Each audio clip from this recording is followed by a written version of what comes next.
Hey, hello guys, this is Fede here with another video. And as you can see in the title, this is going to be my wrap-up video for last month, for September. And I gotta say, it was kind of a slow month for me. I don't know why, but I'm in a lot of groups, discords, regarding to like reading, and a lot of people have mentioned that September was a slow month for them. I really don't know what it is. Maybe the change of season or whatever. But yeah, it was a slow month. It wasn't that slow, but it was slow for me. So let's go ahead and get this over with real quick because I did read a lot of good books this month. And the first one, oops, sorry, I have it notated here. The first one that I read was Dust by Hugh Howey. It's the last book in the Silo trilogy, the Silo world. I know that there are a few short stories here and there, but this is the last book, the end of the trilogy. And for me, this was the worst of the trilogy. However, this is still a good book. This is just the worst of the three. For me, the top will be the top one. The best of the trilogy will be the second book, which is Shift, and then Wool, and then Dust, the third one. So I really can't say a lot about the third one, Dust. I'm planning on doing a video on the Silo trilogy just to see if it's worth your time. Um, yeah, that probably go up next week or something. But yeah, I read Dust. This is the last in this world, and I really can't say much. I'm going to say a lot in the video, but in short, it was a good conclusion to the story, to the characters, and to the world. And it felt hopeful. It wasn't like downer of a finale, which I like those, by the way. I like a greedy, nihilistic ending, but this wasn't that. It just was a good ending for the people involved, mostly. But yeah, we're gonna talk more about that in the video. So Dust, that was the first book that I read this month, and next I listened to Norse Mythology by the great Neil Gaiman. As you can see, I have some of his works here. I have American Gods. This is American Gods, and then I have the entire works of Sandman, the Sandman, and then I have Black Orchid. So yeah, I like what Gaiman writes, and here this is no exception. I really liked Norse mythology. If you have read the Sandman series, the way he portrays Thor and Loki and Odin is the same way he portrays them in the series, The Sandman. So that was pretty interesting. But yeah, Norse mythology. These are short stories about some of the fundamental stories in Norse mythology, and they are pretty entertaining. You can read this book like pretty quickly. I believe that I listened to the audiobook and I believe it was like 8 hours or so. So I'm guessing that it has a really low page count. I don't know how many pages, but it's a slow. It's a short book for sure, but it's a very good one. I really recommend it. Now, the next book that I read, and this one I read it in physical format. I have it here. Is from the great writer Ray Loriga, which I don't know if his works have been translated yet to English or any other language. The title of this book is Ya solo habla de amor, or He only speaks of love, which this story is about a man who only speaks of love. He doesn't have a partner or anything like that, but he talks about his solitude and the way he sees life as a lonely man. and how he sees love and what his idea of love is and why he doesn't have a girlfriend or partner or whatever. But yeah, this book is more a reflection on the idea of love. I mean, how picky can you be? How realistic can you long for a partner for how long, and how healthy is it to be in love? These are some of the questions that the author talks about here. It's a pretty short book. This is like 170 pages, but as you can see, it has a lot of great quotes. I don't really use this many post-its for books. I usually use a couple, and that's it. But yeah, here, I mean, Ray Loriga, it's a really good writer. If you're looking for something to read by him, this will be a good starting point. Or you can actually check his other book, which is also a short book, Trifero. I really don't know the translation for that. I mean, this is a name, Trifero, for the protagonist. But yeah, here the protagonist falls in love, and the person that he falls in love with dies tragically. That's the premise, and he's just coping with that during the book. But yeah, that's one of them. I read that a long time ago, Trifero, and now I have just read this, and yeah, it's great as always. It's Ray. What do you want me to say? And the next book that I read, it was a long one. It was The Empire of Silence by Christopher Rockhill. A lot of the people that I trust here on Booktube have recommended this book a lot, Empire of Silence. And I was hesitant to start this because this is a pretty newish series. I mean, it's completed already. It's a 6-book series, but yeah, I decided to start it. These are 6 books with a few novellas in between, and this was great, man. I mean, when I first started the book, the couple hundred pages, it was giving me a lot of Dune vibes, which is over here, the Dune books, and I really like Dune. But when I was reading this and it was giving me a lot of Dune vibes, I was thinking to myself, just, do I want to read Dune again, basically? But then, after a couple hundred pages, and this is 750 pages, by the way, the story just takes its own path, and it's great. And it really gives a sense to what realistically could be a human empire in the future, which is, if it's vast, if it's spread across the universe, what's going to take a long time, it's traveling. And human interactions are affected by that. And political alliances are affected by that. So what is the Sun Eater series about?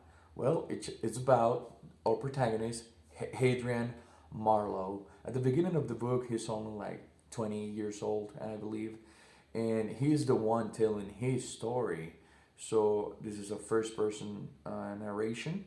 Basically, when the book begins, it tells you that when he's narrating this story, he's like 1,000 years old or whatever. But at the beginning, he's 20. And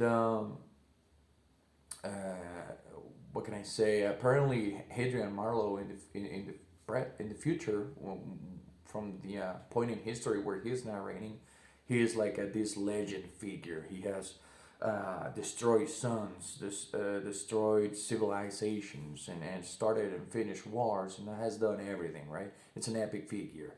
And here we see the beginning of his story.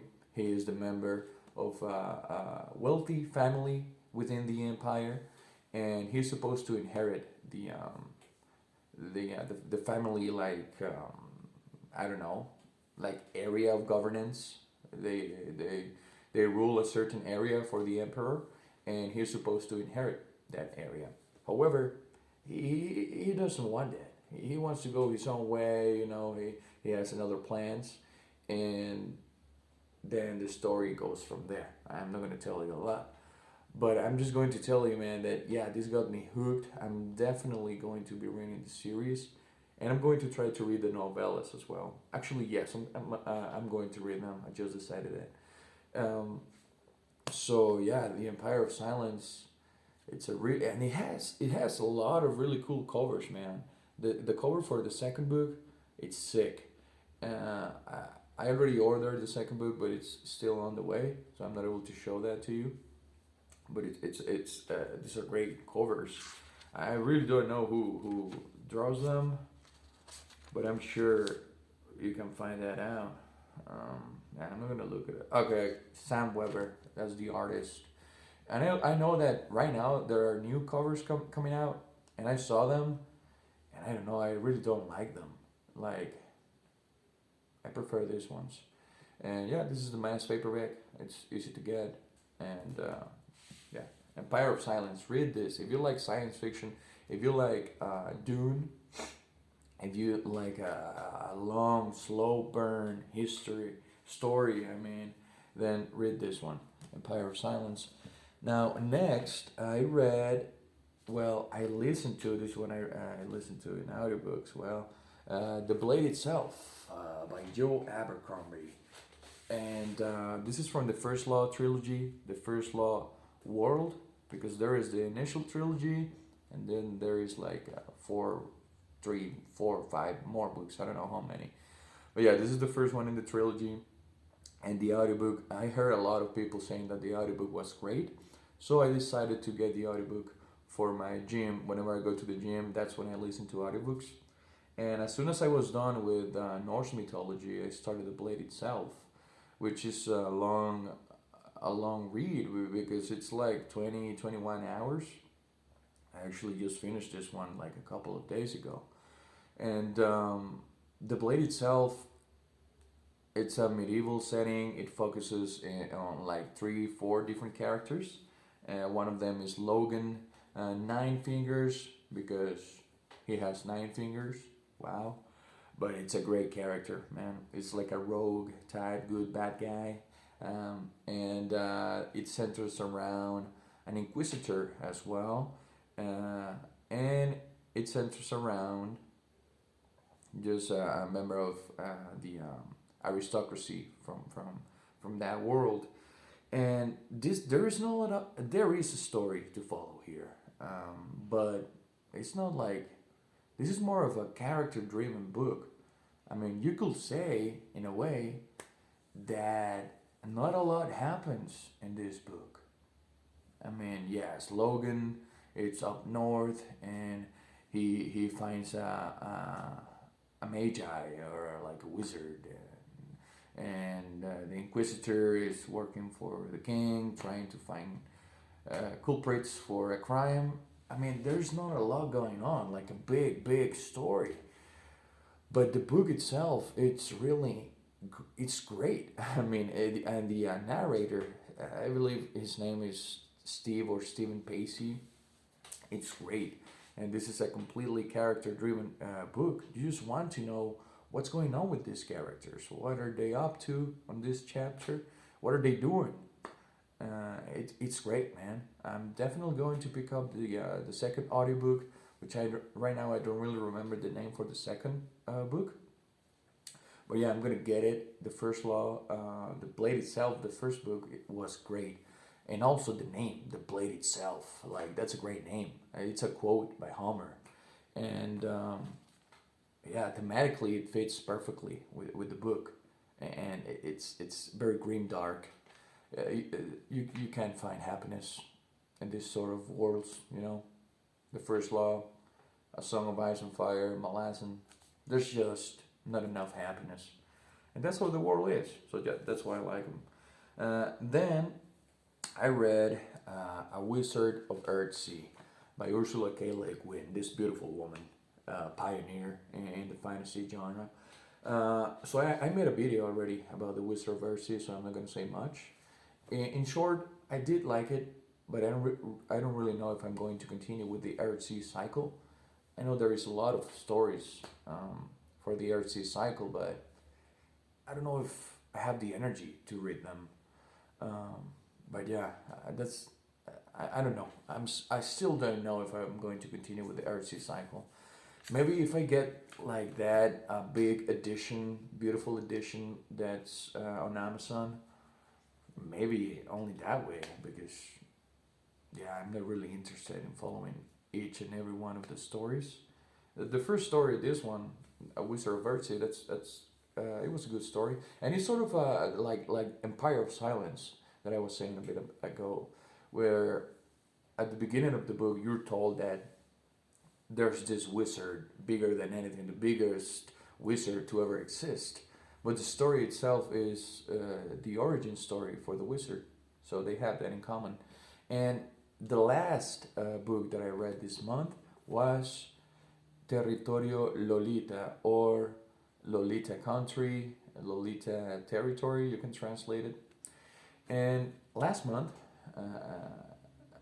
at the end of last month, or at the beginning of last month, I don't remember, I finished reading Lolita by Nabokov. So I wanted to read like an analysis of the classic, and I found this one, and apparently it was a really good analysis, and it was. The author is Anna Clavel, and I really don't know if this work is published in other languages. Sorry, but yeah, the name could be Lolita Country or Lolita Territory, whatever, because in Spanish is Territorio Lolita. But yeah, here it's just an analysis on not only Lolita, the Lolita by Nabokov, which yes, it has an analysis on that, but also on the concept or the idea of Lolita or the nymphs, or what she calls the nymphulas, which are these young women, young girls that corrupt the men.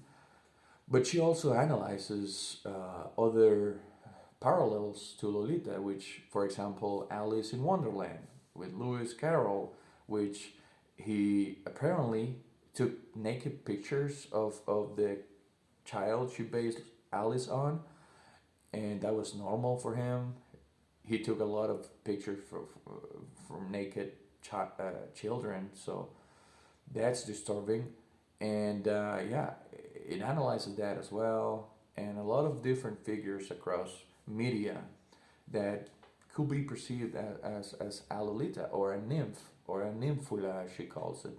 For example, Jodie Foster in Taxi Driver, or I don't know the name of the girl in Terry Gilliam's movie Thailand or something like that.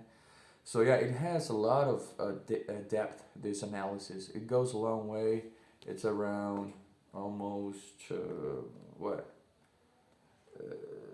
230, 240 pages, 240, and yeah, this was great, and this is a good cover as well. I really liked it. And yeah, if you like Lolita, you need to read this analysis by Anna Clavel. And yeah, that's the last book that I read this month. And yeah, that's the last one. As I said, it wasn't like a super filled month for me. It was pretty average. And yeah, I'll see you on the next one. Right now I'm going to record the TBR for next month because I'm not gonna have time to do it soon, so I'm just going to do it now.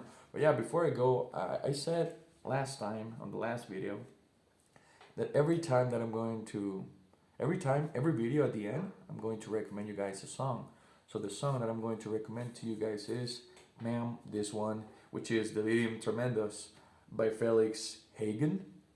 I don't know, it's a great song, listen to it. Alright guys, see you next time.